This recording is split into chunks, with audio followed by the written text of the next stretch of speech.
Earlier this week at the VCDL Candidate Forum, I spoke about Senate Bill 593 in 2002. It was a bill that Republicans put in to stop the ability for localities to make their own sets of gun laws. Essentially, it stopped them from creating a patchwork of different gun control ordinances around the Commonwealth and creating an entrapment-like environment for law-abiding gun owners that could turn them into felons for something as simple as crossing a city line. When I spoke about it, Winsome called me a liar, and like you, I don't take being called a liar very lightly. So I thought it was time to do a debunking with Davis. Let's jump right in.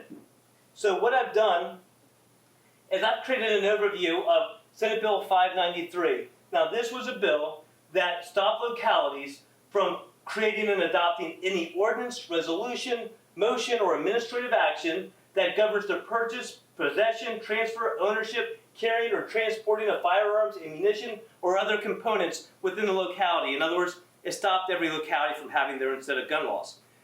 I've also got the video from a couple nights ago with Winsome explaining what she did on this piece of legislation. So let's start with the video first. What about the gun control bill you're accused of voting? Yes, I'm glad you brought that up. SB 893. So let's stop there just real quick. For those of you following at home, if you're looking at legislation, it's not SB 893, it's SB 593. Not a big deal, but just wanted to clarify that if you're following the legislation itself on your computer. Let's keep going. So the bill came up, and I voted for it the first time it came around. So Winsome says that the first time this bill came around, she voted for it. But let's look at the process of the bill. So it started in the Senate. It came over to the House, went to Militia, Police, and Public Safety Committee, which she doesn't serve on, so we'll skip through that.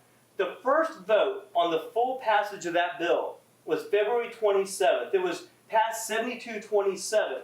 And here is the vote of that. And you can see some names of all the Republicans, some of the ones that used to be in the House delegates. McDonald, McDougal still there, Nixon, Morgan, a whole bunch, tons of Republicans. But here's Winsome Sears. She actually voted against the bill the first time she had a chance to vote on that full bill. Let's go back to the video. But let me tell you what politicians do. They start adding things and amending things, and before you know it, you don't know it. So I voted against all the amendments, and they started playing games. So she talks about how she voted for the bill, which we already know the first time she had a chance she actually voted against it, but how there were amendments put on there that were bad amendments, and she voted against the amendments, and that's why she voted against the bill. So let's go look at that amendment that was actually presented. So she's correct that there was an amendment. Actually, before the first full vote, there was an amendment offered by Morgan Griffith. It was actually passed 68-27 and added to the bill. And what that amendment did was it got rid of line 17 and 18.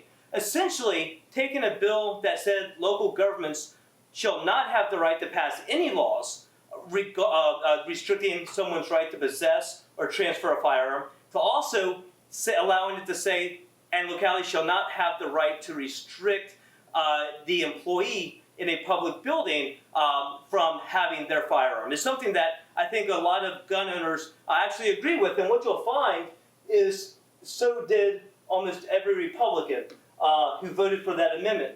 And Winsome actually voted for it as well.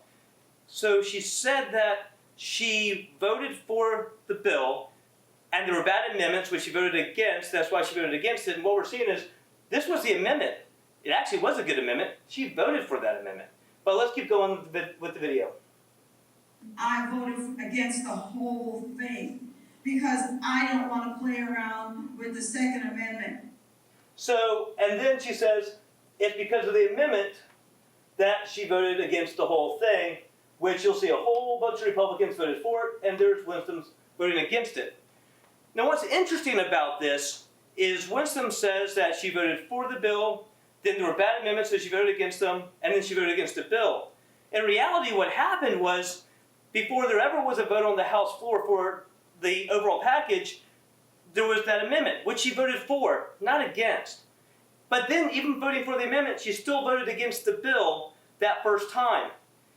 And then if it's true that she didn't like the amendment, the first question I have is, why did she vote for the amendment then?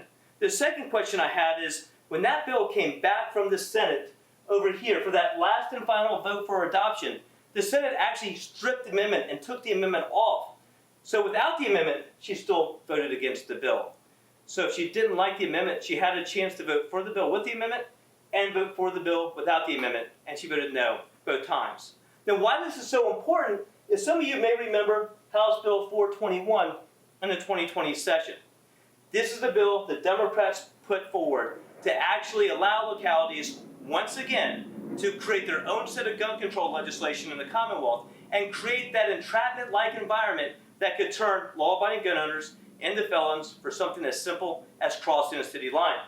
And what you'll notice when that bill came through, it actually came to my committee, the Public Safety Committee, and all the Republicans voted against it. And when it hit the floor, every single Democrat voted for it, every single Republican voted against it.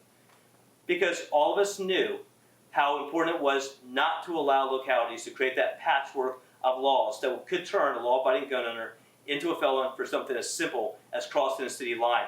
Ironically, it's the same rights that Winsome tried to protect for localities and allow to continue to happen after 2002. So when Winsome Sears decides to send out an e-blast saying that I'm lying to voters and that she's got nothing to hide in her record, she actually may want to do her research first.